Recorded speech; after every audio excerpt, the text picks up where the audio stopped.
Well, I'm going to tell you one damn thing. Double or Nothing was well worth the $50 I paid for it.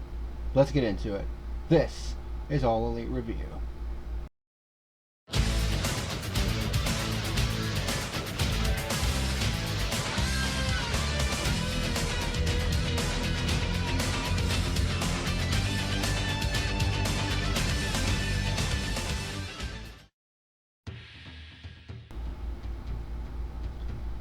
What's happening, ladies and germs? This is the PackerMan, and welcome to your second episode of All Elite Review here on this Sunday, May the 24th, 2020.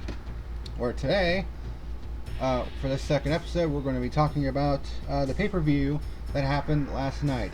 The second ever edition of AEW's Double or Nothing. There were 9 matches on the card in total. One buy-in match, of course, and then, of course, the 8 main show matches. And, I gotta say, this show had its ups and downs, but for the most part, this show was well worth the $50 that I paid for it, like I said in the beginning. So much crazy shit happened on this show. Of course, we saw the crowning of the TNT champion, and we'll get to that eventually. We saw one hell of a casino ladder match, no disqualification match for the women's title, a banger of a world title match, and of course, the craziness that was the Stadium Stampede match, which I think served as the big crescendo to the Inner Circle Elite rivalry. But we're going to be getting to all that as we go through this review. So let's go ahead and get into it, because we got a lot of stuff to go over. First up was the buy-in match, which was a number 1 contenders match between number 3 Private Party and number 1 Best Friends. Now, here's the thing with this match. I don't know if it was nerves between these two teams, but this was sloppy as shit. There were botches galore. It was sloppy as fuck. I didn't really enjoy it. You know, and these are two, well-defined, really incredible tag teams, but for some reason, I don't know if it was just a lack of chemistry between the two, or if it was just nerves, or a combination of the two, but this match was just not cohesive whatsoever.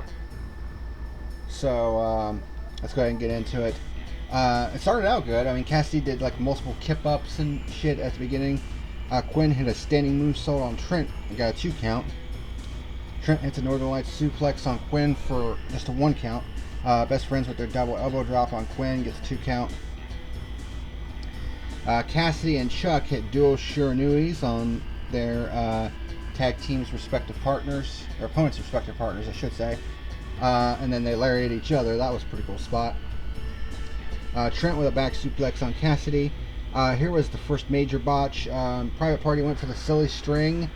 I don't know what the hell happened here. I don't know if Trent just didn't follow through, or if it just lost balance. Because what happens with the silly string is that Cassidy springs over the rope like a skin the cat type move over his partner's back, Quinn. Backflips back in onto his opponent's shoulder and spins into like a satellite DDT. But I don't know what the hell happened here, but Cassidy ended up falling on his stomach, and Trent came up holding his left knee a little bit, so he might have tweaked it a little bit in that case, although it didn't look like a situation like with Britt Baker, which was basically a blown out knee for the most part, but it looked like he just tweaked it a little bit. But that was basically the first botch, but it would not be the last. Trent hits his rebound spear on Cassidy. Quinn with a tope con hero on Trent. I mean, a lot of the shit that they did do was still pretty good. It's just it got mixed in, with a bunch of botches. So, the Best Friends had a Doomsday Superplex on Quinn for a 2 count. Chuck with a body slam, and then a forearm drop on Quinn. A suplex on Quinn for a 2 count. And it looked like Trent was holding his ribs as well. So I don't know if he was just selling really good, or if he actually had some legitimate rib injuries. Quinn escapes the step-up tornado DDT and hits a drop kick on Trent. Cassidy with a guillotine on Chuck, and he hits a nice Acai moonsault onto Chuck, and then hits a spinning outside-in flatliner on Trent for a 2 count, which looked really good. And then the Best Friends do their Manhattan drop, enziguri, foot sweep, camel clutch, double stop combo. Say that 5 times fast. On Trent, only got a 2 count. There was a bit of a botch here as Private Party, as Cassidy tries to do like an assisted backflip. But ends up right into Trent's clutch, and he hits a backdrop driver on Cassidy and then on Quinn. Chuck hits an overhead belly-to-belly suplex on Cassidy into Quinn, who was sitting in the corner. The Best Friends do their soul food half-and-half suplex combo on Cassidy and then do the hug. Gotta give the people what they want. Private Party do like this double, like, Cassidy kind of had Trent kind of clutched on top of his knees, and then Quinn steps off of Trent's back and does like a moonsault onto Trent while Cassidy is clutching Trent on top of his knees. That was pretty unique, I will say. I don't remember ever seeing that one before. But there was some more communication here when they were doing like this series of like dodges and reversals and shit. I was like, man, this is getting kind of sloppy. But then Private Party does a move called the G9, which is a Samoan drop blockbuster combo on Chuck, which was actually a tribute move to Shad Gaspar, because him and his tag team partner JTG, and of course together they were known as Crime Time. Apparently that was their tag team finishing maneuver. They called the G9. So that was a nice little nod to Shad Gaspar, who of course passed away earlier this week. Cassidy then hits a sling blade backbreaker. I mean, it was in the sling blade position, but he kind of turned it into like a variation of the over the shoulder, you know, the where you kind of clutch your opponent in like a reverse headlock, and then bring him down like over your back, and it breaks their back on yours. That's kind of what Cassidy did, except he did it from the sling blade, and then it kind of turned into a sling blade backbreaker. I don't know if that was intentional, but it looked cool. Quinn hits his shooting star press on Trent for only got a 2 count though, as he got pulled out by Chuck. Chuck hits a pile driver on Quinn on the floor.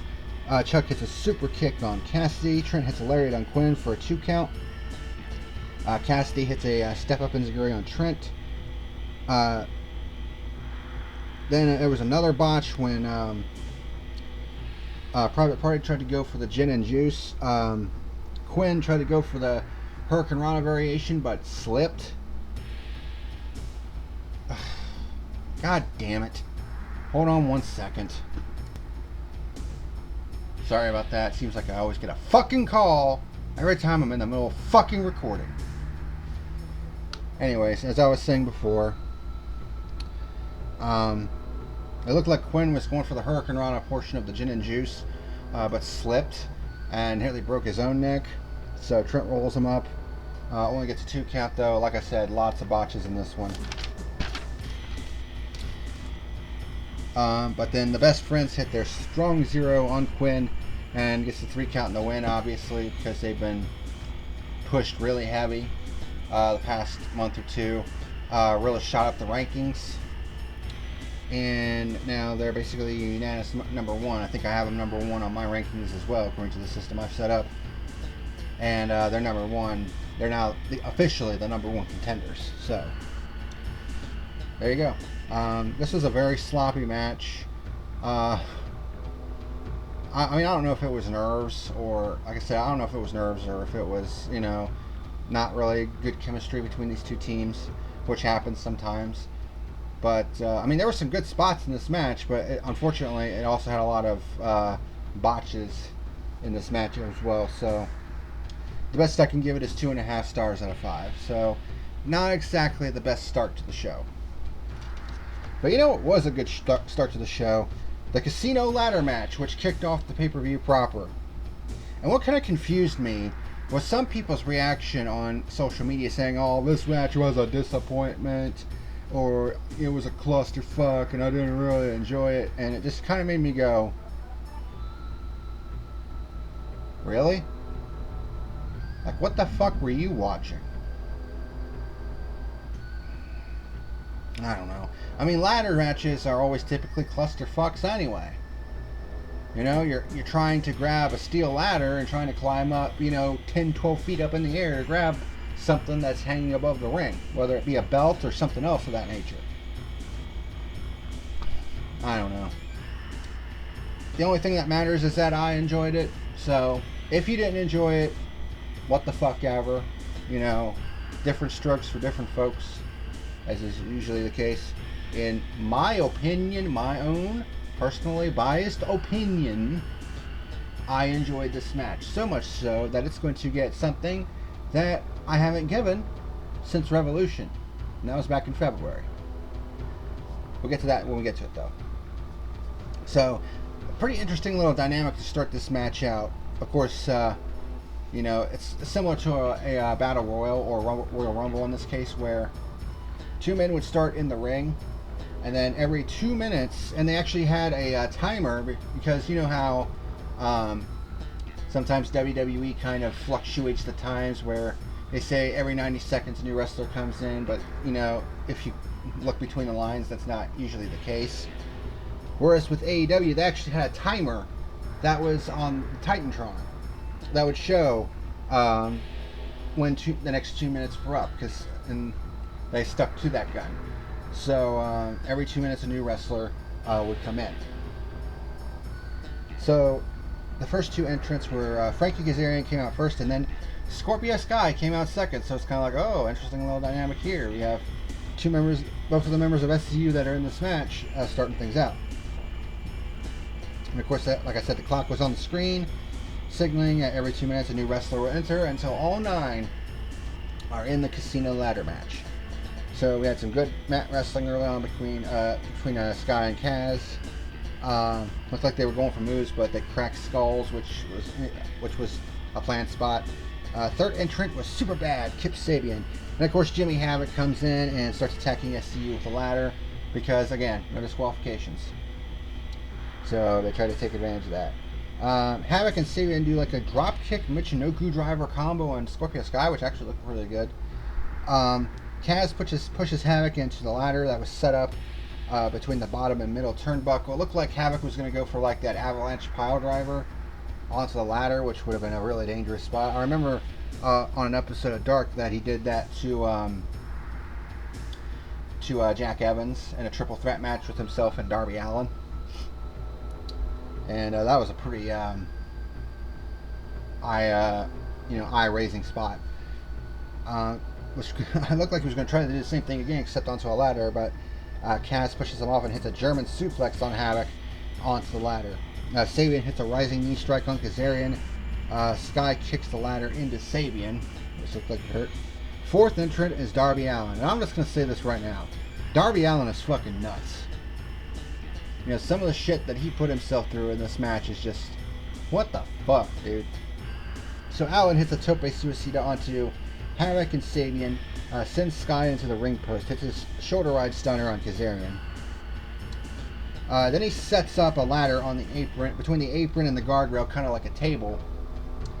Then he takes his skateboard and launches it at Kaz's face. Kind of sets him up a little bit over, the setup ladder that was horizontal. Climbs up the big ladder with his skateboard, might I add. And this is something I had certainly never seen before, as far as I know. He decides he's going to try to ollie off of this big-ass ladder, this 20-foot ladder, and tries to ollie down onto Kazarian, who moves out of the way, smartly enough, and Allin comes down and breaks the fucking ladder that he set up, and I don't know if he legitimately injured his leg because he looked like he was in a lot of pain, which, I mean, you hit that wrong and you're going to fuck something up. I don't know if he was legitimately injured or if he was doing some really good selling. Because if he was selling, it looked legit. And it could be legit because, I mean, when you jump up from a big ass ladder from that height and go through a fucking another ladder that's set up and you break it in half. I mean, you could twist a lot of, you could twist a lot of ankles. You could, break your shin. You could break your leg. I mean, that's a really dangerous spot. But again, Darby Allin just doesn't give a shit. He's willing to take that chance that a lot of other people wouldn't take. But that's probably why he's become such a popular wrestler in AEW. Look. When there were crowds and he comes out, listen to the pops that he gets. You know what I mean? So, the fifth entrance was Orange Cassidy. This is where things kind of settled down a little bit, which I think was kind of needed after that whole Darby Allin shit. He goes over to the announcers and asks how to win the match, which they told him. And Cassidy was like, oh, fuck. He starts dodging everyone who was trying to get at him. He tries to do a number of things. From the ring, he tries to reach up and grab the chip lazily. He lays the ladder down, steps on it, and tries to get it that way. And then JR makes the comment that Orange probably has never worked at Home Depot before, which I thought was pretty funny. The next entrant was Colt Cabana. He pushes Orange out of the ring and almost grabs the chip when he sets up the ladder. SCU tilts the ladder, causing Colt to fall off it. Well, sort of. He was actually still hanging onto the ladder, but then it closed on him and it closed on his fingers. That looked like it was legit, and that fucking looked like it hurt. And then SCU does a double hip toss on Sabian onto the ladder. Ouch. Cassidy hits a drop kick and a tope suicida onto SCU, taking him to the outside of the ring. The seventh entrant was the bad boy, Joey Janela. Of course, this was supposed to be Rey Fenix, but of course, he got injured on the go-home show. And right away, Janela just runs off the stage and does a somersault plancha onto Orange Cassidy and SCU. Dives onto Sabian and Havoc. Uses a missile drop kick to take out Colt Cabana. Hits a chair shot on Kazarian. Sky hits him with a chair shot. Kazarian was actually on the ladder and was trying to climb up the ladder. Janela hits him with a chair shot. Sky takes the chair and hits Janela with it. Kazarian looks down at him and thinks that it was Sky that hit him with the chair, when in fact it was Janela. He just didn't see it. A lot of notes in this match. I have 3 pages of notes for this fucking match. That just shows you how much happened in this match. Sabian hits a nice diving DDT on Kazarian. We get our 8th entrant, which was Luchasaurus, who basically comes in and starts wrecking house. Luchasaurus with a boot on Sabian when he was carrying the ladder. Hits a chop on Janela, a headbutt on Colt Cabana, a tornado kick on Scorpio Sky. Luchasaurus tries to chokeslam Sabian to the outside where everyone was gathered, but Sabian counters and tries to do like a Frankensteiner on Luchasaurus, who counters that, picks Luchasaurus up into a powerbomb, and powerbombs him to the outside. He hits the question mark kick on Kazarian, two choke slams on Kazarian, one onto a ladder, which causes Kaz to bounce back to his feet, and then Luchasaurus hits another choke slam on him. Then he goes up to the top rope, I can't remember for what, but Darby Allin hits a sunset flip bomb on Luchasaurus. So now we get to the 9th and final entrant, which was the mystery entrant. So I was like, okay, who could it be? And the 9th entrant, this made me pop. I was like, oh yeah! The 9th entrant was Brian Cage. Yep. If you haven't seen this guy before, this guy is fucking ripped. Like, this guy's a freak of nature. And the cool thing was Taz came out, so I'm guessing that Taz is going to be like in a managerial role for Brian Cage, who comes out holding a ladder himself, and then he just takes the ladder and just rips it apart. And it's just like, shit. And if you haven't seen Brian Cage wrestle before, this dude just... this guy is just... It's insane. Because this is a big ass dude, tall. He's ripped to the fucking core. Yet he moves like a cruiserweight. Like, it's absolutely insane some of the shit that Brian Cage can do for a man his size. And he has some devastating maneuvers too, including his finishing maneuver, which I'll talk about in a minute. But he also had some spots in this match that were fucking crazy too. But yeah, Brian Cage, the mystery entrant, making his AEW debut. I mean, it was pretty much speculated that he was, he was going to sign with AEW. I mean, it was all but confirmed. But he had suffered, I think, like a bicep injury. But apparently recently he said that he was given a clean bill of health by his doctors. So I kind of had a funny feeling that it might have been him as the ninth mystery entrant. But again, we didn't really know for sure. But seeing Brian Cage come out, I was like, oh yeah, former Impact World Champion. So this is a guy that's got some pedigree. This isn't one of those new guys like you see on Dark, that are jobbers to the stars.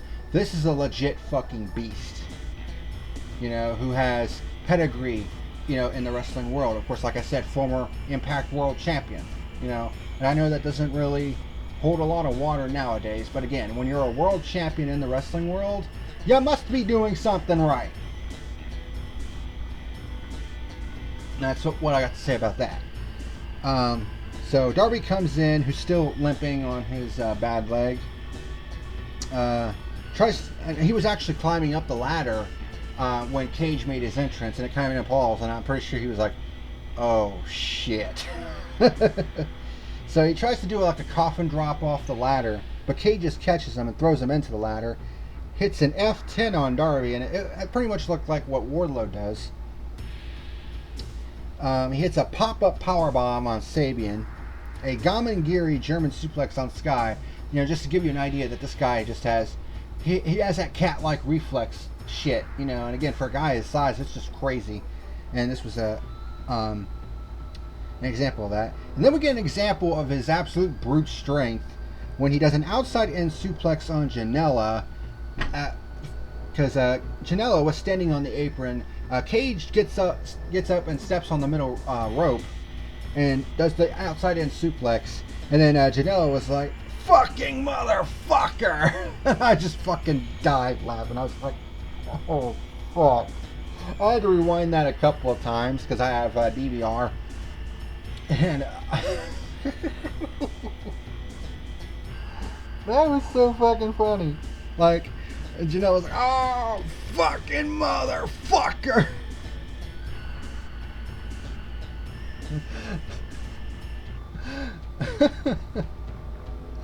That was funny as fuck. I can't. I was audibly laughing when he shouted that. I was just like, oh my god. Of course, you can get away with shit like that because, it's pay-per-view. You know what I mean? Of course, if this was like on Dynamite, they would have had to bleep it out. But, I mean, this was on pay-per-view, so it's like, who gives a shit? But that was funny as fuck. I don't know if he got legitimately hurt on that, but that was funny as hell. Cage does a very unique wheelbarrow neckbreaker on Kazarian, where he kind of picks him up and it looks like he's going to go for like a wheelbarrow suplex, but throws him up and hits a neck breaker on him as he's coming down. That was unique as fuck. I've never seen that before. And then Cage starts to climb up the ladder. Orange Cassidy jumps onto Cage's back, who kind of looks back at him and it's like, sure, fuck it, and starts climbing the fucking ladder with Orange Cassidy on his back. I mean, he's not exactly a small guy. I mean, I don't think he hits 200 pounds, but I think they said it might be somewhere in the neighborhood of 160 to 180, because they don't actually say his weight, because weighing whatever, as part of his entrance, because that's his sloth-like persona. But yeah, Cage just starts climbing the ladder with Orange on his back, and then everybody else basically tries to grab Cage and basically start beating him down because they realize this guy's a fucking threat. You know what I mean? And they start putting him over, and that's in that sense they put him over as a major threat. So everyone starts ganging up on him. SU uses the ladder and hits him right in the head, and then gets sent to the outside. Everyone starts piling shit on top of Cage. like fucking guardrails and all that shit. And then they even take one of them fucking prop ships. Took like 5 guys to carry one of these prop ships over, and they threw it on top of all the shit that was bearing Brian Cage. And there was actually a spot that happened with that ship a little bit later on, which I thought was fucking nuts. And it still had Cage buried underneath it. So, Sabian hits a drop kick on Colt on the ladder. Sabian hits a coast to coast, because Colt was kind of stuck in the corner, and I think Sabian like wedged a ladder in between him and Colt, and basically hits a coast to coast, which is basically a jumping springboard drop kick from one side of the ring to the other, and basically drop kick the ladder right into Colt. And Kazarian throws his ladder into Sabian. I think he had the little step ladder. Orange Cassidy hits a Superman punch on Kazarian.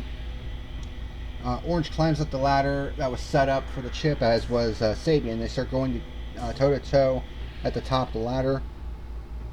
Orange Cassidy hits him with a forearm shot that sends Sabian off the ladder and crashing into another ladder that was kind of set up in the corner.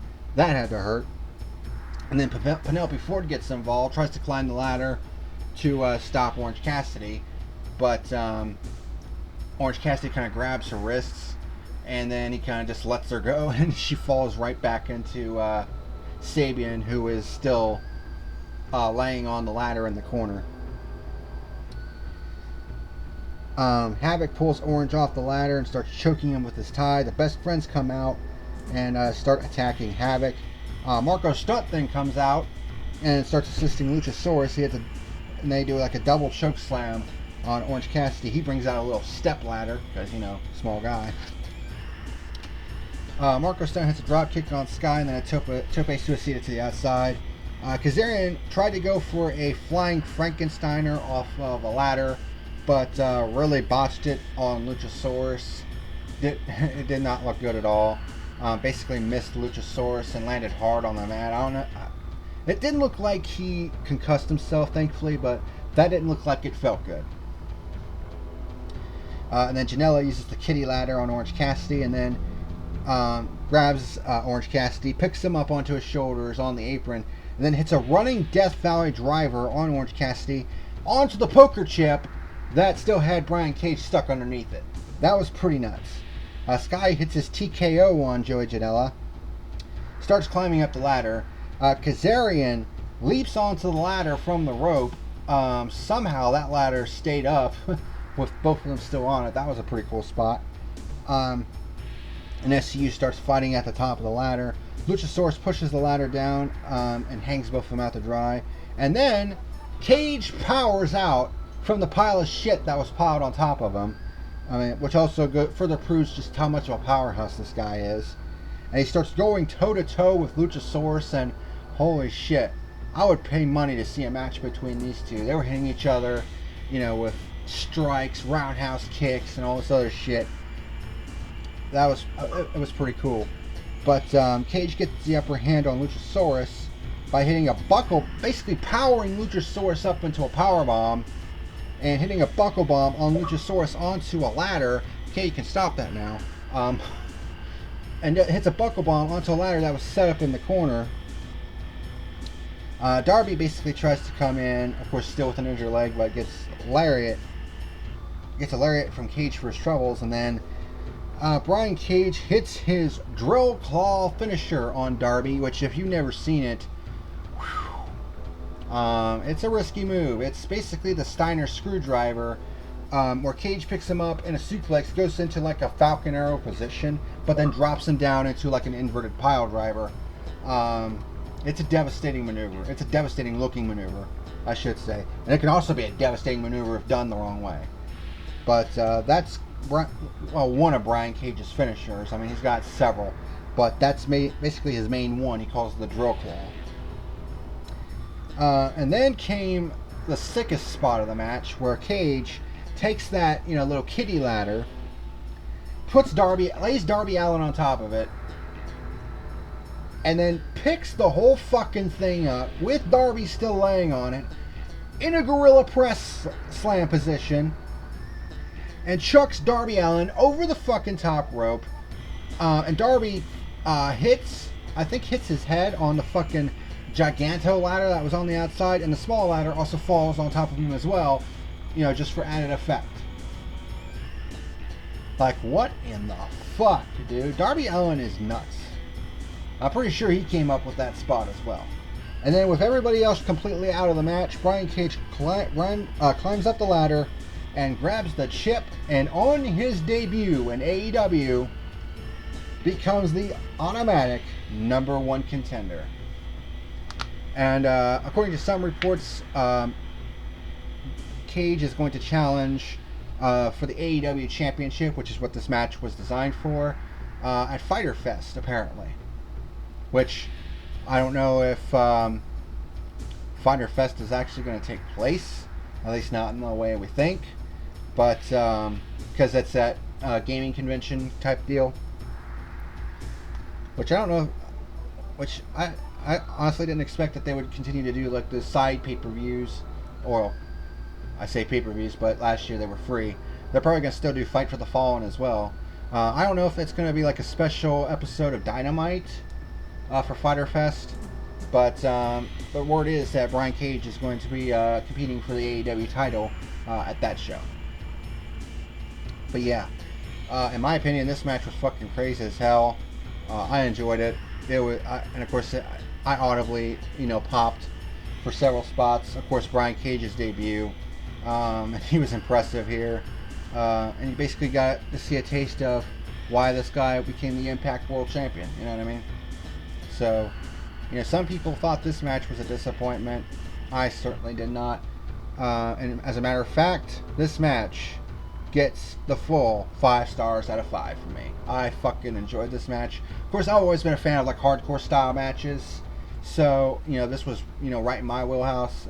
So I enjoyed the shit out of it. So it is the 16th match that AEW has put on that gets a 5-star rating for me, and I'm just gonna let be known it won't be the last from this show. That was fucking crazy. So then we get into some nice little wrestling matches here. Match number 2 was MJF versus Jungle Boy. And these two put on such a theater, having similar moves, doing similar moves to one another. And, people don't seem to realize how good of a wrestler MJF is.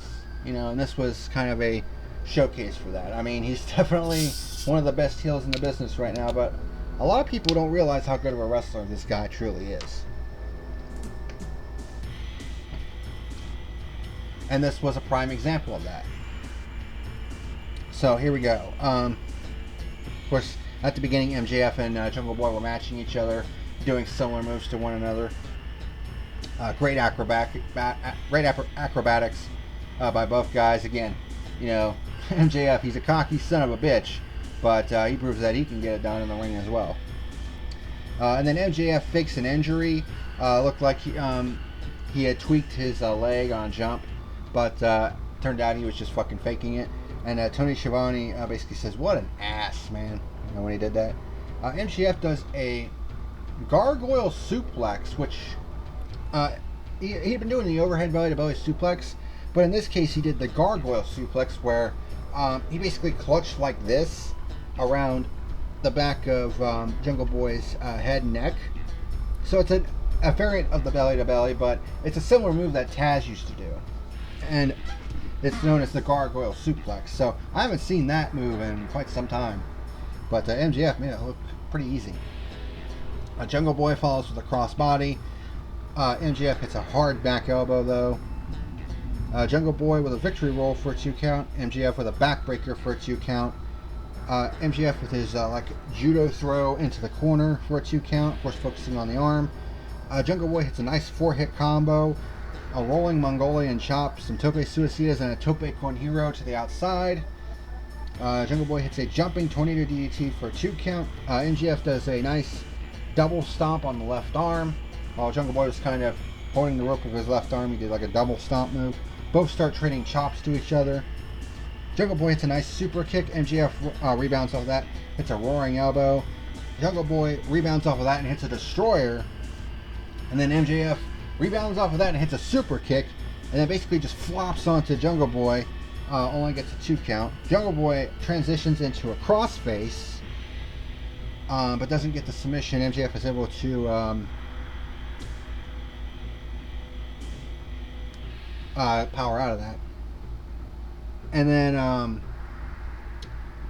MJF does a very unique maneuver where he has like a MJF, and I've never seen him perform this before, by the way. I have seen it before. I don't remember what it's called. I know I think Isaiah Swerve Scott uses this move. I don't remember what the fuck he calls it though. I think that's who uses it. Where MJF has Jungle Boy in kind of a pump handle, but also like a half Nelson suplex position. He picks him up and then flips him over into like a pump handle. It's a pump handle half Nelson driver. I forget what the fuck it's called, but it's a very unique maneuver, and it's one that I'd never seen MJF do before, but he only gets a 2 count for his efforts. But then they go out onto the apron. Jungle Boy hits a super kick and hits a poison Frankensteiner on MJF on the apron. Ouch. And then Jungle Boy and MJF are positioned on the top rope. And Jungle Boy hits a nice avalanche sit-out powerbomb. Again, only gets a 2 count. Hits a Northern Lights for a 2 count. MJF with a backside for a 2 count. Also during this point, he was trying to put in the Salt of the Earth, but Jungle Boy kept preventing that from happening. MJF started doing like elbow strikes to the bad arm to try to get him to break, Jungle Boy's hold. Jungle Boy hits a Schoolboy for a 2 count. Then they start doing like a series of O'Connor rolls. And the one that MJF does, he has him in like the bridging position, but also has Jungle Boy's arms trapped, and he gets the 3 count and the victory with a nice little O'Connor roll. So, a clean win for MJF. How often does that happen? So your winner, and of course this was obviously the case, because you want to keep MJF undefeated for the time being, like not being pinned or made to submit until a big moment further down the road, because you want to see the cocky bastard get his comeuppance, and I'm pretty sure they want to wait until we have a live audience again in order for that to happen. But this was a nice wrestling match. I gave this match 3.75 stars out of 5. And then we had the big crescendo to the TNT Championship Tournament. Yep, it's the first ever AEW TNT Championship match between the American Nightmare Cody Rhodes and the Murder Hawk Lance Archer. This match did not end as I expected, but at the end of the day, who fucking cares? I certainly didn't. Iron Mike Tyson comes out and he presents the TNT Championship belt, which apparently is not complete yet. It was actually supposed to have gold plating on it, but of course the whole COVID-19 shit kind of delayed the production of the TNT title belt. But it had silver plating on it with a red strap, and it had the TNT logo on it. Of course, it had some designs around it, and on the side plates it had like a picture of a mansion. You might be wondering why the hell would they have pictures of a mansion as the side plates? Well, as it turns out, that's actually Ted Turner's mansion, or at least a picturesque replication. As I knock my fucking mic down, trying to do my hand thing. That was a botch. Anyway, but as I was saying, the mansion on the side plates is supposed to replicate what Ted Turner's mansion looks like, because of course Ted Turner was the one who's the founder and creator of TNT, which has his namesake, right in the company's name, Turner Network Television. I think that's what it's called. But yeah, it's basically a tribute to the founder of TNT and for his contributions to wrestling. Of course, remember, he used to,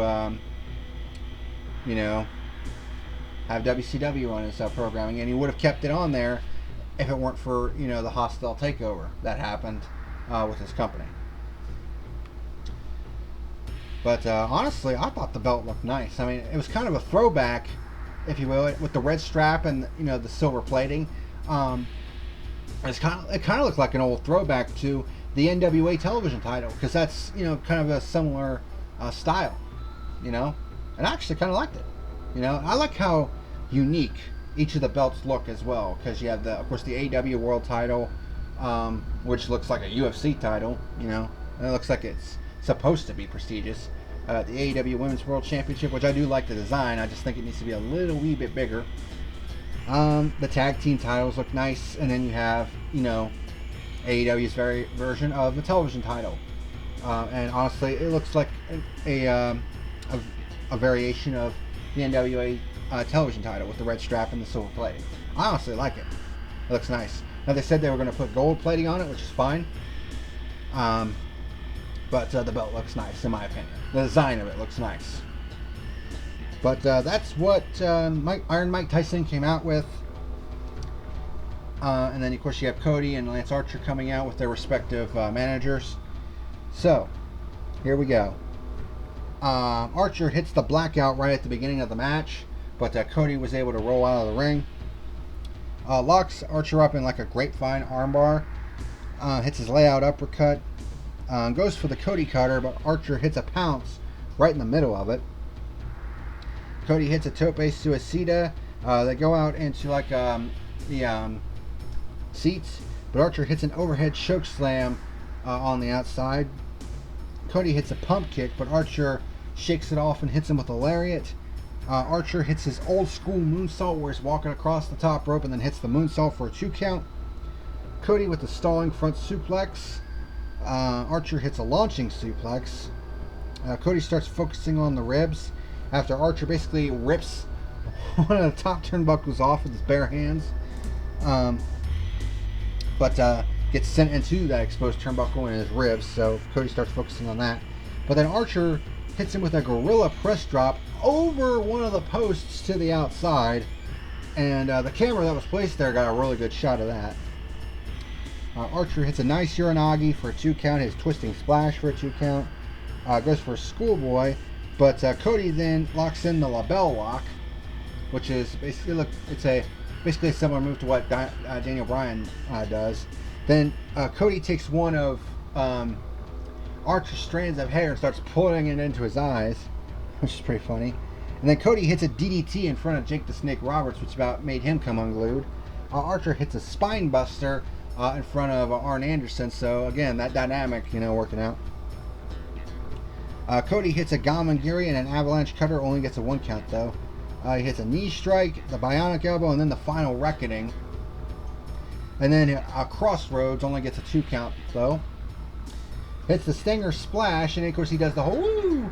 And if you're reading between the lines here, anything that Cody does, he does with there's a rhyme and a reason to it. So a lot of people are speculating that Sting may be heading to AEW. Yeah.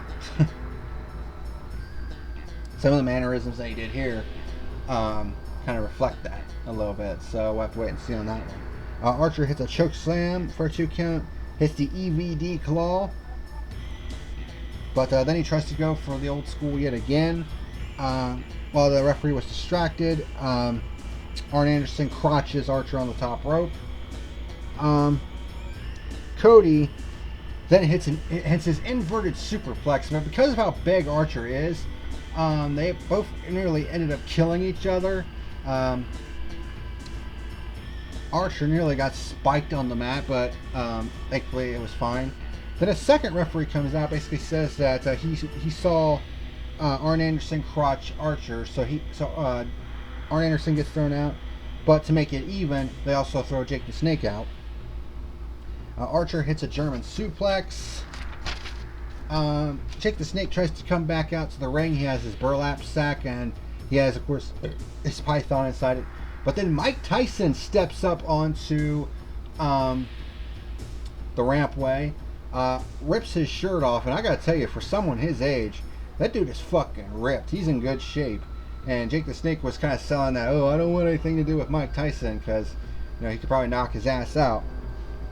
And then while this is all going on, Archer tries to go for the blackout yet again, but Cody counters out of it, hits not one but two crossroads, and he gets the surprise 3 count and the win. I honestly thought Lance Archer was going to be the one to win this.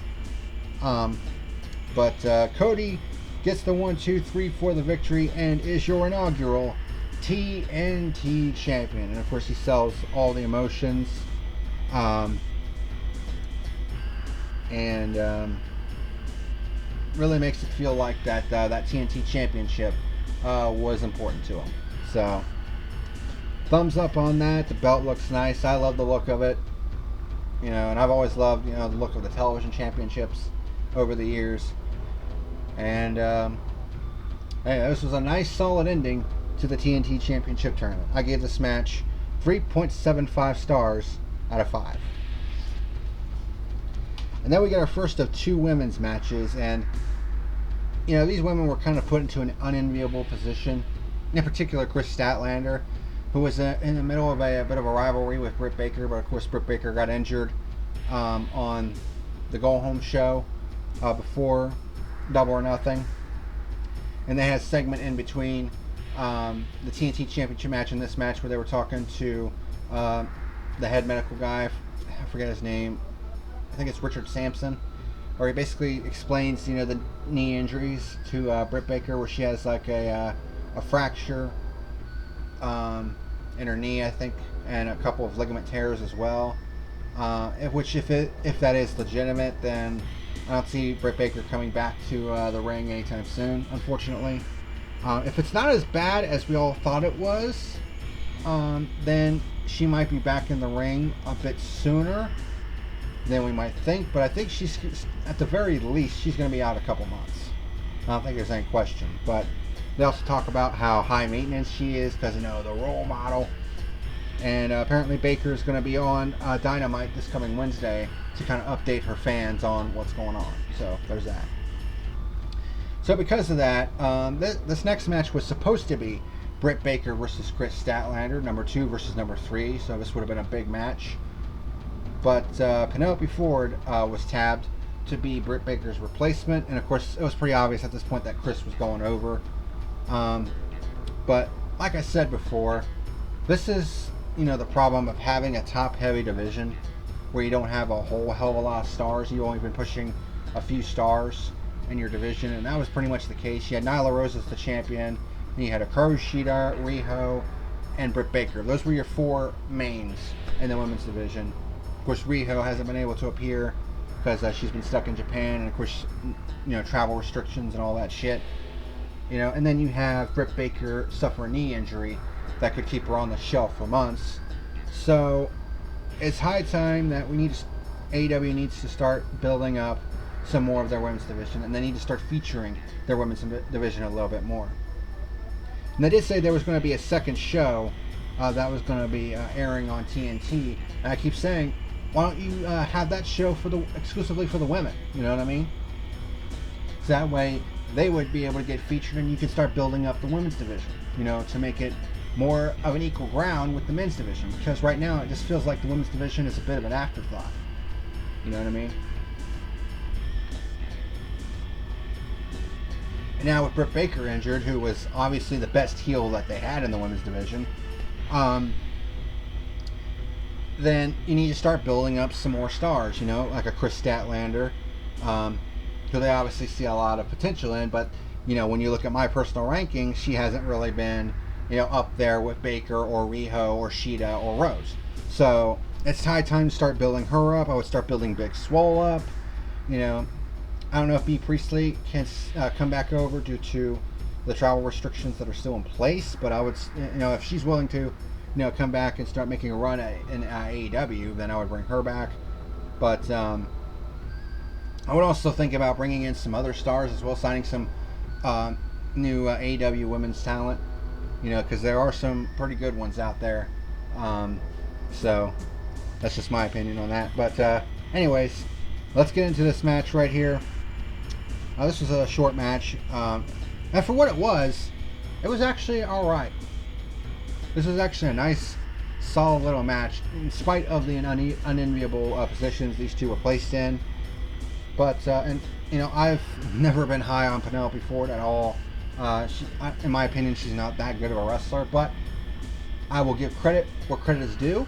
She was actually pretty solid in this match. There was one particular spot that was kind of sloppy, but credit where credit is due. This was actually a nice, serviceable match. So, highlights of the match: Chris with an arm drag, starts cartwheeling all over the ring. Of course, the announcers before that,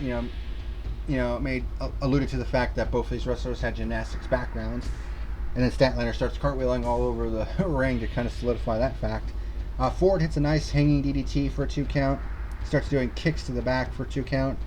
Hits a nice suplex for a 2 count. Hits some slaps and, roundhouse kicks, 2 count.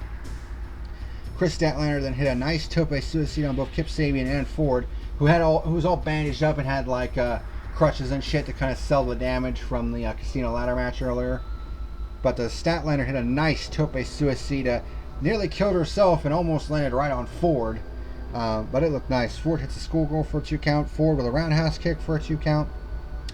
Both start trading shots. Chris hits her own roundhouse kick and a German suplex. Gets Irish whipped into the corner, but does a backflip into like a running uppercut and a knee strike. And then she hits her spinning Michinoku driver for a 2 count, which always looks good. Ford hits an inverted DDT for a 2 count, hits her Matrix Stunner. Chris hits like a kip up lariat.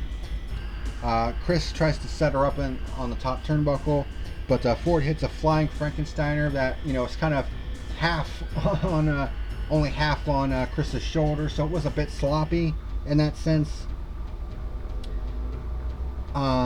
She tries to go for her handspring cutter, or the lethal injection as it's more commonly known. But Statlander catches her, hits a nice blue thunder bomb, and then hits the Big Bang Theory for the 3 count and the victory. And for what it was, with no storyline whatsoever, this was still a nice, serviceable match. I gave it 3 stars out of 5. It was alright. I'll give Penelope Ford credit where credit's due. I'm not the biggest fan of her. I don't think she's that good of a wrestler, but credit where credit is due. It was a nice, serviceable match. And then we had a bit of a comedy match here with Shawn Spears against Dustin Rhodes. Of course, Shawn Spears, said that, Dustin's not going to show up. He basically plays Dustin's music. He was actually dressed in like a suit and stuff, not expecting to compete, obviously. He actually plays Dustin's music. Then he tells the referee to start counting and count him out. Then the music plays once again. He's like, "Hey, I only said once." And then Brandy Rhodes comes out onto the walkway, and of course Shawn Spears is looking at her, and they have the camera fixated on them for a reason, because then Dustin Rhodes walks into view, and it's like, oh shit. So he comes from behind and attacks Spears. Spears hits a nice lariat. Dustin with a snap power slam. He starts stripping him down like into his underwear and shit. And Spears had like a picture of Tully Blanchard on his crotch for some weird ass reason. Dustin hits a Manhattan drop and a lariat to the outside. Spears tries to fight back a little bit, but Dustin hits the final reckoning for the 3 count and the victory. It was just a comedy match. I mean, honestly, it's questionable whether this should have been on Double or Nothing, but it is what it is. I gave it 2.5 stars out of 5. But now we get into the serious shit. The last 3 matches of the show, and they were all barn burners. Starting with the AEW Women's World Championship match, which was no disqualifications. Oh boy. Now this was a damn fine display here between the champion Nyla Rose and Hikaru Shida, who of course was the #1 contender and had been in that slot for over 3 months by this point. Shida actually had a new set of ring attire for this match specifically. She was actually decked out in a Tifa Lockhart inspired outfit for this match. So it's pretty obvious she's a huge fan of Final Fantasy VII. And of course they just came out with the remake earlier this year. So I recognized that outfit immediately. I was like, oh, that's Tifa Lockhart. So it's pretty obvious, who she wants to emulate. And of course, Nyla Rose comes out with Sheeta's kendo stick, which was also a bit of a side story there, where Sheeta had been looking for her kendo stick, which had gone missing, and as it turned out, it was Nyla Rose who had it the whole time. And that would come into play in this match. So, highlights of this match, and there were a few of them. Nyla starts out with a lariat and then starts using the kendo stick. They played a little bit of tug of war at first, but Nyla got the upper hand, hits a body slam on Sheeta for a 2 count. And Sheeta starts using, of course, her knee strikes. They go to the outside. Nyla Rose hits a gorilla press onto a poker table that was set up, where the faces were situated at ringside. Nyla starts laying in some chair shots. They go back into the ring. Nyla hits a side slam and a running splash for a 2 count. Bear in mind that this is just a no disqualification match. It's not false count anywhere. So even though they can go anywhere they want, the match still has to end in the ring. And the announcers said as much during this match. Attention to detail, folks. Sheeta hits a nice Frankensteiner counter out of the Beast Bomb and hits a running knee strike. I think she tries to go for a suplex here, but Nyla counters with a suplex of her own. And hits a nice lariat as well. Sheeta, they go back to the outside. Sheeta hits a nice crossbody and a running knee on the outside. They go to the heel side of the arena. They go over to this where there's another giant poker chip set up on the floor. I think it was like a small stack of them, and they both tried to do moves onto each other onto it, but Sheeta ends up getting the upper hand and hits a nice judo throw onto the poker chip, and then she sets up and runs off of said poker chip and does like a flying knee strike into Nyla, and she tumbles back into another poker chip that was actually set up. And she tumbles back into that and knocks it down. So it's like, damn, this is like a knockdown, drag-out fight here. Sheeta grabs her kendo stick and starts laying in some thick shots. And I think at one point she was like, I couldn't really tell what she was saying. But I think she was like, have a taste of my kendo stick, bitch. And just whacks Nyla right in the arm with the kendo stick. They go back into the ring and Sheeta hits a nice brain buster onto the kendo stick and only got a 2 count though. Hits a knee strike for a 2 count. Tries to go for another move, but Nyla counters into a running power slam. And then Nyla hangs Sheeta over the top rope, of course, and does her flying knee drop.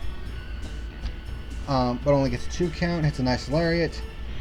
Sets up a table in the corner. Both try to do like various moves through it. I think Nyla tried to do a Death Valley driver through the table. Sheeta, I think, tried to do like a suplex or something. But Nyla gets the upper hand and hits a power bomb, basically a buckle bomb, into the table in the corner, but only gets a 2 count. Then Nyla hits the Death Valley driver. Then she goes up to the top rope once again.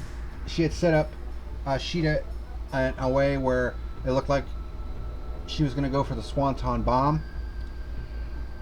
Man, talking a lot. So she goes up to the top rope. Looks like she's going to go for that Swanton bomb. Sheeta gets her kendo stick and launches it at Nyla, which stuns her.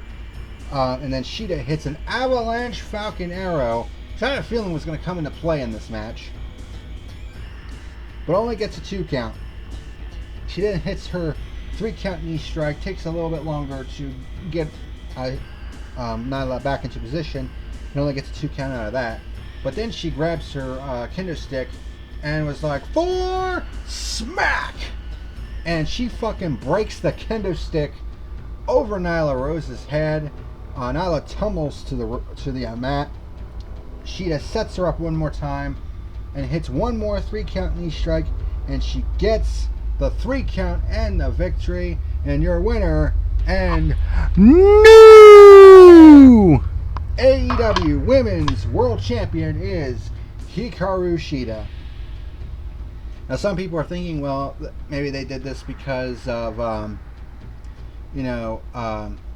how Hana Kimura, her passing, and of course Ishida, I think, was a friend of hers.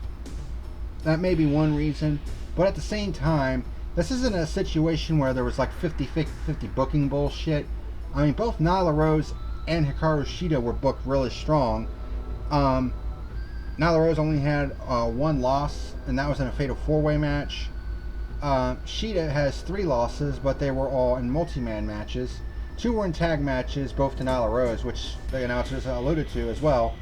And one was in a Fatal 4-Way, where she wasn't pinned or made to submit either. So both wrestlers were strong in this case. And Shida in particular had 10 wins on the year, with I think like 3 Fatal 4-Way victories. So they had booked Shida really strong coming into this pay-per-view. So, and you know, she's the best wrestler I think on the roster right now in the women's division.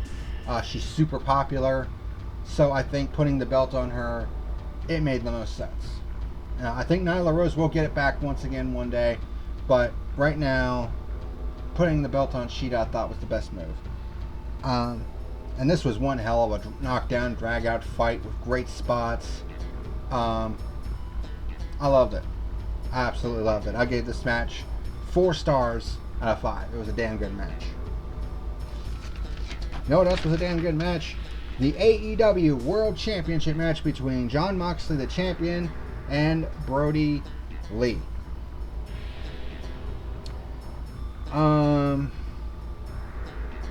God, there's something I was going to say. But, oh yeah, this was the first of 2 main events. They called it a double main event for this show, and this was the first one for the AEW World Championship between Moxley and Brody Lee. Of course, this stemmed from the fact that Brody Lee attacked Jon Moxley from behind and won his championship match and then stole the belt. And of course, told the announcer to say, "I am still the self-proclaimed, you know, world champion." Cool story, bro. But they also had, like, before this match began, they also had, like, security in the ring to kind of keep them separated until the beginning of the match. And then once the match began, Moxley, of course, went for the running knee strike like he usually does at the beginning of his matches. But Brody catches it and throws him into the corner. Moxley hits a tope suicida. Brody with a suplex on the outside. Throws him back in, hits his helo.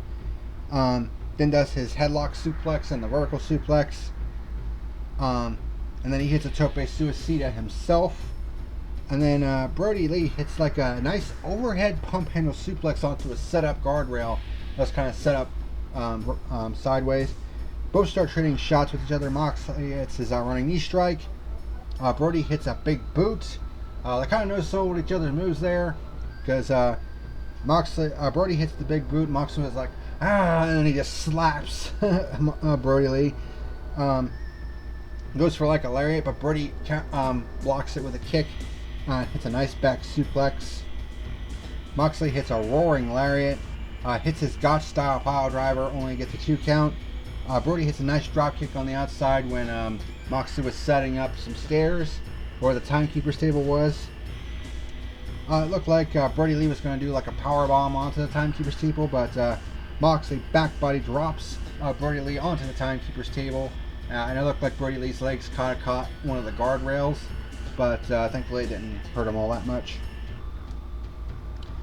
Brody hits a nice superplex on Moxley, but Moxley grapevines the legs for a 2 count. Brody hits a nice half Nelson suplex into the poker hand set piece that they had set up near the stage. When they went back to the outside, they did a nice body slam on Moxley onto one of the playing cards. Brody hits his big boot and a sit-out powerbomb, only gets a 2 count. They both go back up onto the entrance ramp. Moxley grabs a poker chip that was another little set piece, launches it at Brody Lee. They fight a little bit, but then Moxley gets the upper hand by hitting the Death Rider, and they go straight through the fucking rampway, and it's just like, holy shit. You know, and of course, as heavy as Brody Lee was, I mean, I'm pretty sure they had to set it up in a way because, you know, people, you know, would walk across it for their entrance. but I think they had to keep it set up and had to set it up in a way where nothing broke through it until that spot right there. Both eventually climbed out of the rampway with Brody Lee busted wide open. Brody tries to go for his discus lariat, but Moxley countered into the paradigm shift. Brody kicked out at 1. Moxley starts raining down hammer blows and knee strikes, hits his Death Rider, only gets a 2 count, and it's just like, Jesus, what do I have to do to put this guy away? So, and this was a smart thing that they did to protect Brody Lee. It's like, you don't want him to be pinned, you don't want him to submit, like a visual submission. So Moxley put on like a bulldog chokehold and then transitioned it into a rear naked choke. And Brody Lee did not submit, but he passed out, which forced a referee stoppage. So even though Brody Lee loses the match, he still looks strong in this case because he kicked out of a paradigm shift and a Death Rider. And it took a rear naked choke, and even then, Moxley technically didn't get, he got a technical submission, but he didn't get a visual submission. There's a difference between, having someone pass out just through sheer, stubbornness, like, I'm not going to tap out, and instead he passes out, which forces a referee stoppage. It looks a lot different than a visual tap out. Because a visual tap out, you look like a pussy. If you pass out, but you refuse to submit verbally or visually, then you look more like a badass, which is what happened here with Brody Lee. So we were like, well, they booked themselves into a corner. Not necessarily. So even though Brody Lee lost here, the loss is not going to hurt him as much as people think, because he was not pinned and he did not visually submit. So that's how I look at it. But yeah, another damn good match. The final 3 matches of this show were just crazy. With the women's match, and then of course this World Championship match between Moxley and Brody Lee, and of course Moxley continues to be the champion and will face Brian Cage. Right now it's reportedly at Fyter Fest. I don't know if that's actually going to happen, but we'll have to wait and see. Tony Khan said that there was going to be some more information about that on Dynamite later on, so we'll have to wait and see on that. But this was a nice, good match. I gave it 4 stars out of 5. Good job. And then we get to the main event. The Stadium Stampede match between the Inner Circle and the Elite.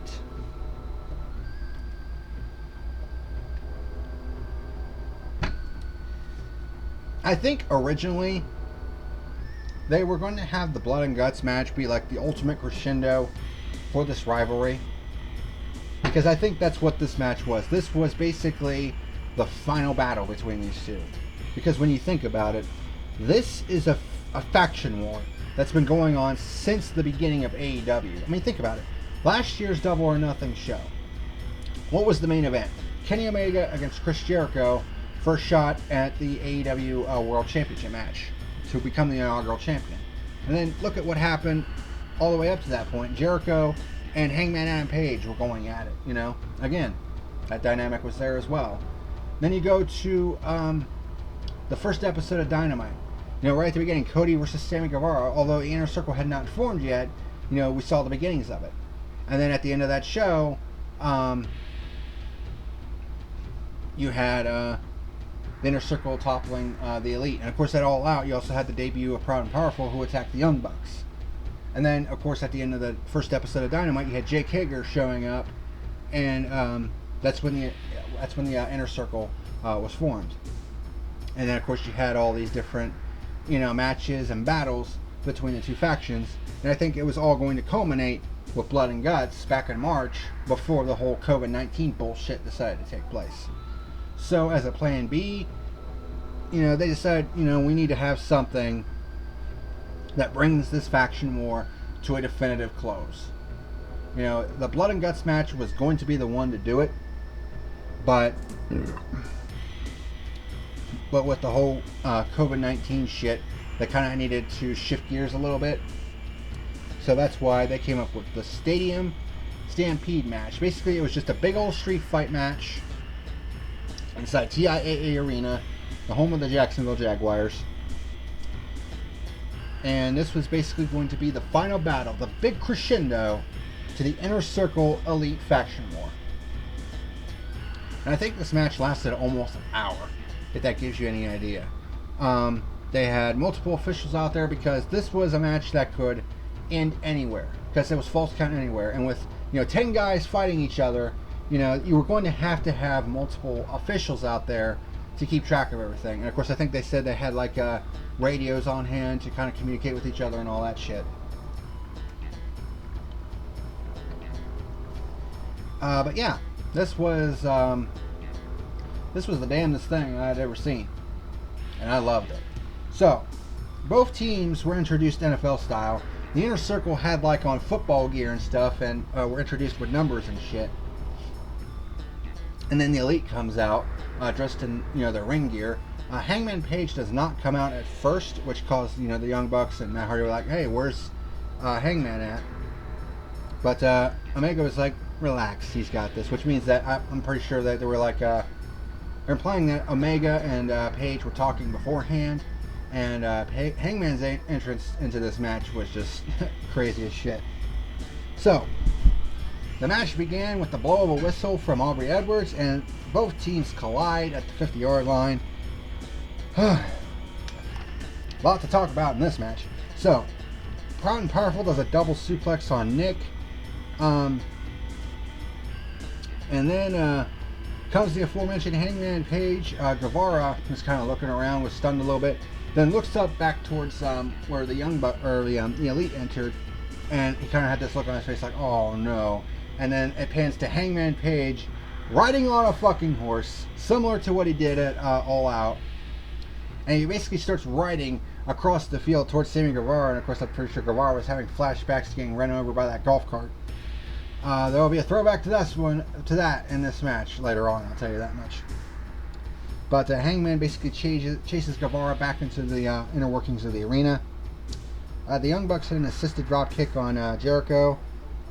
Proud and Powerful with a flipping flapjack on Nick, and a sit-up powerbomb PK combo on Matt Hardy, or on Matt Jackson, I should say.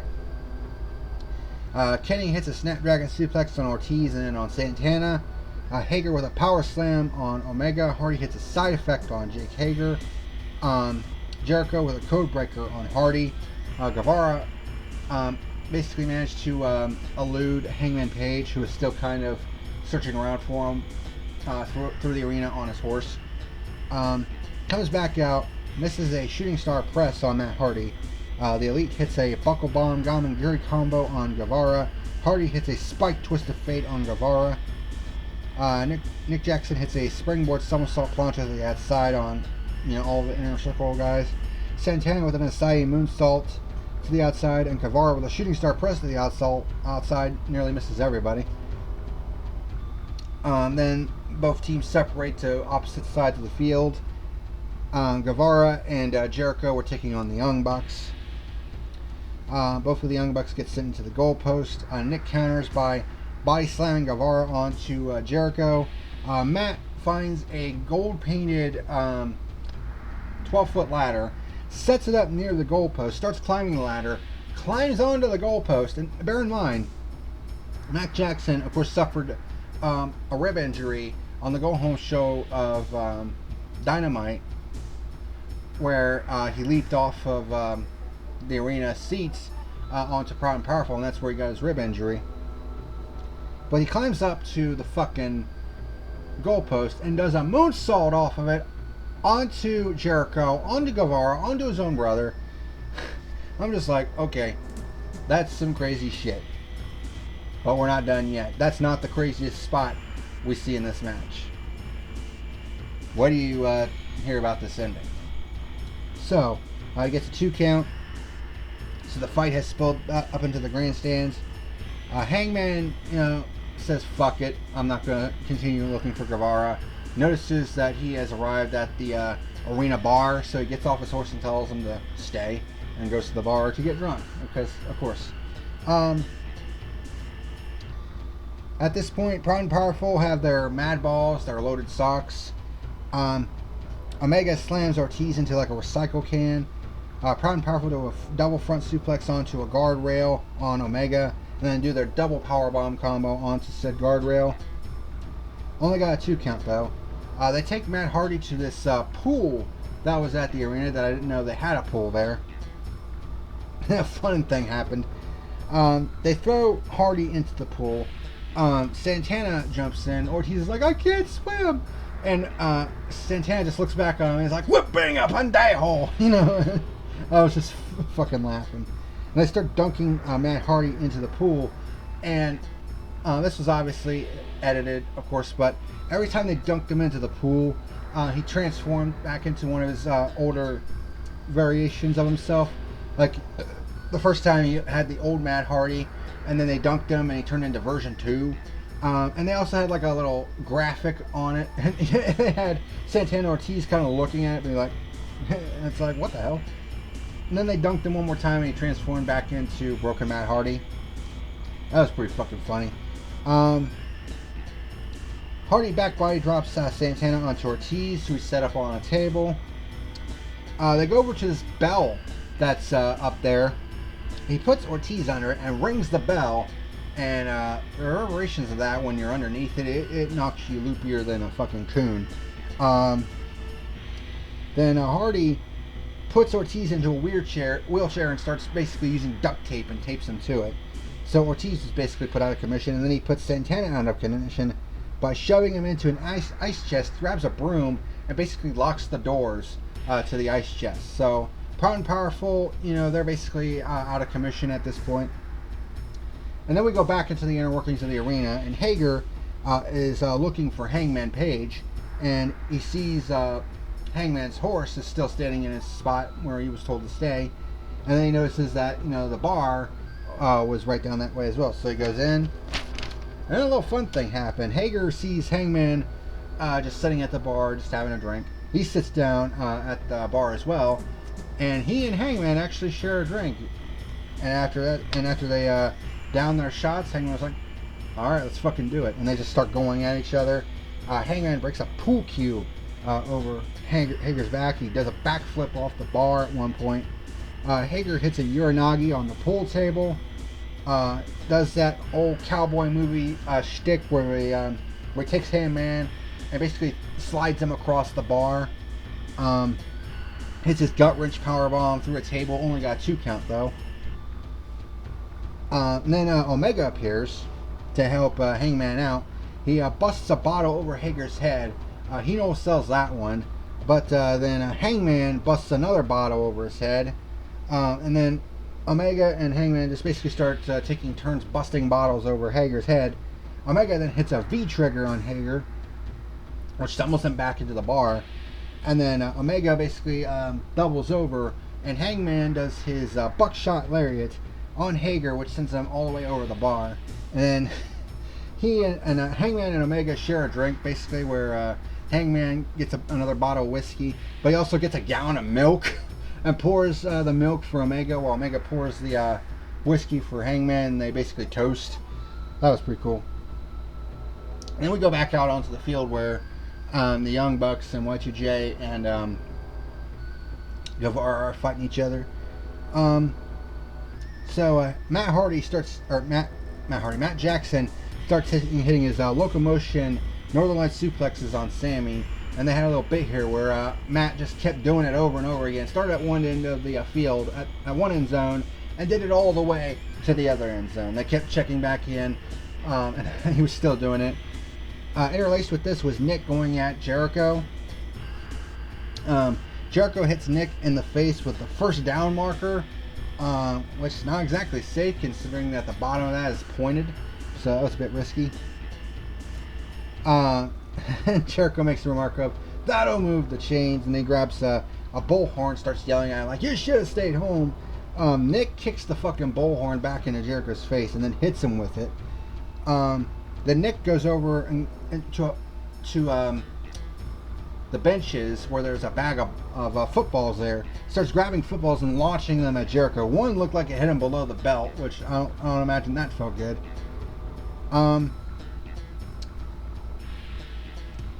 What else happened here? Jericho then grabs Nick and throws him into like this inflatable Jaguar that was there.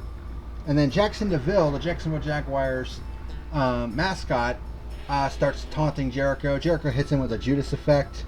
Then he goes over and grabs an orange cone, and kind of like that street fight match that we saw a couple weeks ago, he puts it on his head and pretends to be a fucking witch.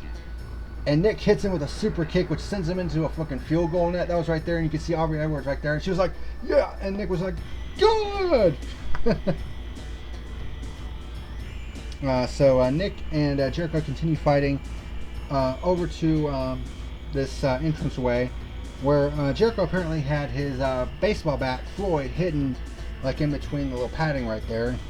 He hits Nick with the baseball bat, goes for the cover, only gets a 2 count, but then he decides, I'm challenging the ruling, you know, and they go into this like instant replay booth, and it's just like crazy shit. And then they finally go back to Matt Jackson and Guevara, and it showed that he finally locomotioned Sammy all the way to the end zone. Starts doing a celebratory dance. Rick Knox throws the flag on him for excessive celebration, which calls Matt Jackson to super kick Rick Knox. Certainly not the first time he's done that, and then knowing each other. And then there's a spot where Jericho tries to set up Nick on some stairs, but Matt stops him by tackling Jericho and using his baseball bat against him. Nick climbs up to the stadium steps and then runs down the stadium steps and does a huge flying splash onto Jericho, onto the table. And then Hangman comes out with this fucking, you know, line marker that they used to paint the lines, and he runs it over Jericho from the crotch all the way up to his face. And at this point I'm just like, oh my god, this is just fucking comedy gold. And then it got even better, because then they cut to a camera shot of Sammy crawling on the ground, and then he stops over this fucking water sprinkler that suddenly activates and starts spraying him. I gotta tell you, the commentary at this point was fucking gold. When Guevara started getting sprayed with the sprinkler, Jerry made the comment like, this poor bastard just can't catch a break, and I just start fucking dying.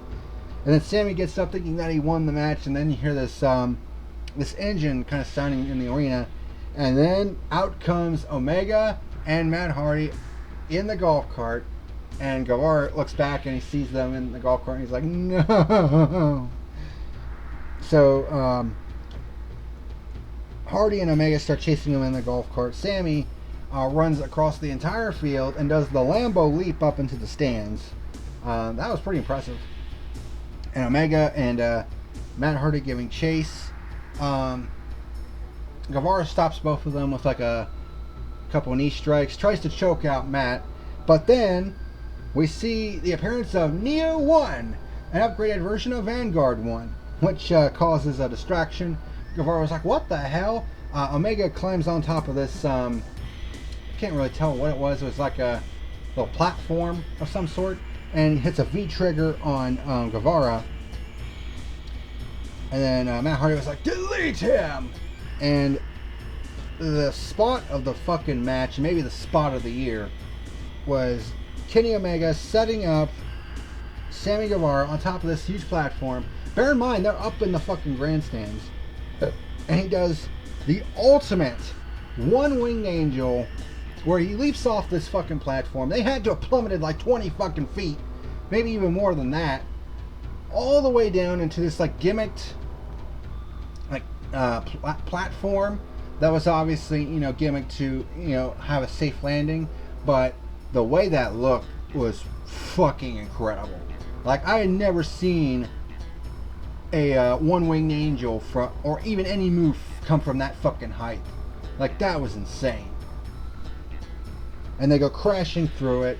The referee who was there, which was Aubrey Edwards, grabs a ladder, climbs up, and sees that Omega has a cover on Guevara, counts the 1, 2, 3, and the Elite are the victors of the Stadium Stampede match, and have effectively, I think, finally won this faction war between the Inner Circle and the Elite, and finally bringing into this long-standing feud.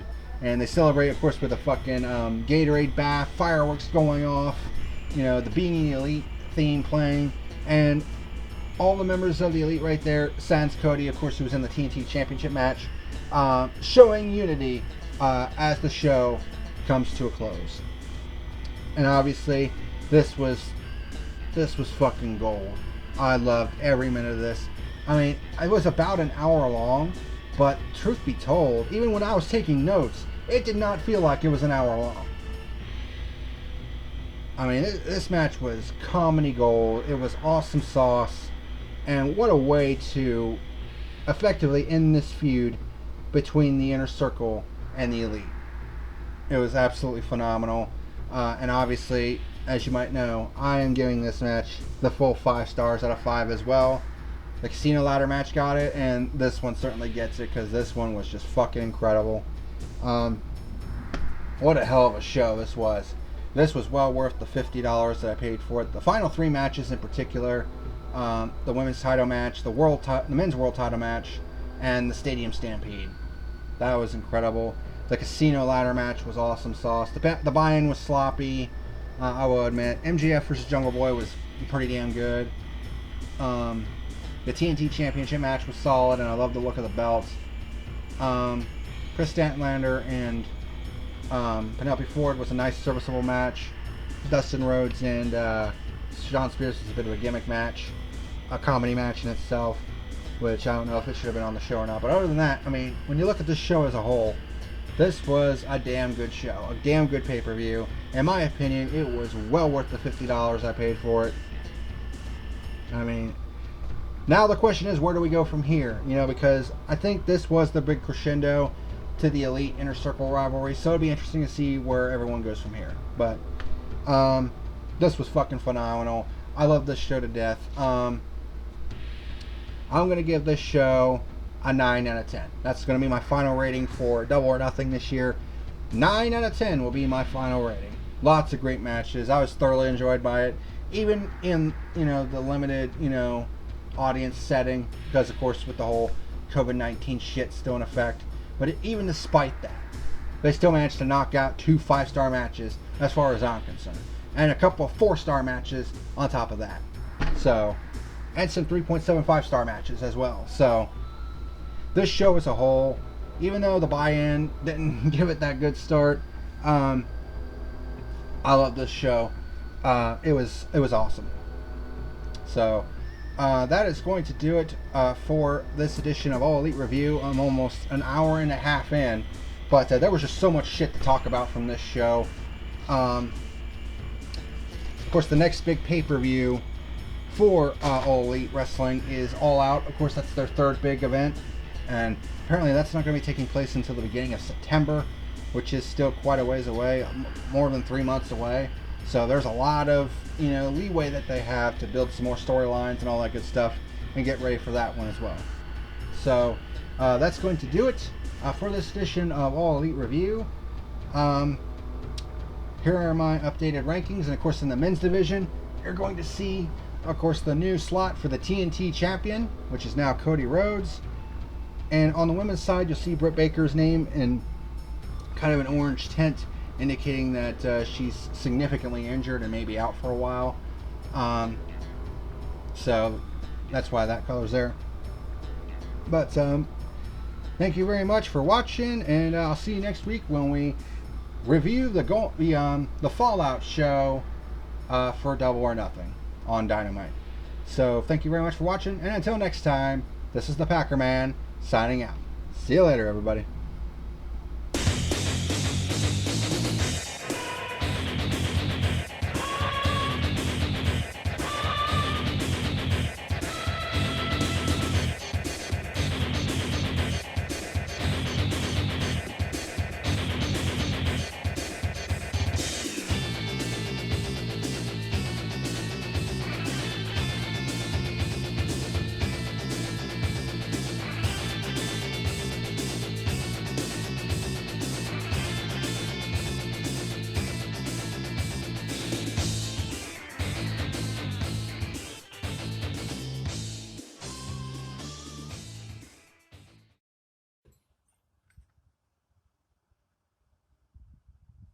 You better like and subscribe or face the consequences.